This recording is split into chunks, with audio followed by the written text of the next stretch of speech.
In this video, I'm going to show you how to renew NFL Sunday Ticket for 2025 and make sure your auto-renewal settings are set up correctly so you don't miss a game.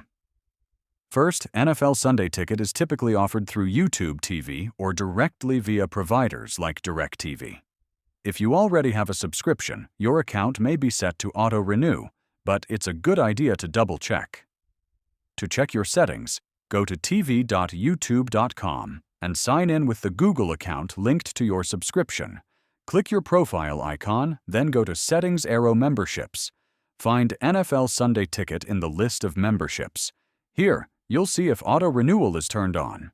If it is, your subscription will automatically renew for the 2025 season at the current rate. If auto-renewal is off, you can enable it by clicking the toggle or button that says Turn on Auto-Renew. Confirm your payment method, and you're all set. Once auto-renewal is enabled, you'll be charged at the start of the season, and your access will continue uninterrupted. If you ever need to cancel, you can return to the same screen and turn auto-renewal off.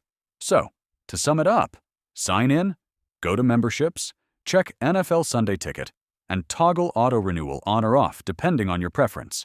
If this video helped you, hit like and subscribe for more NFL streaming tips and tutorials.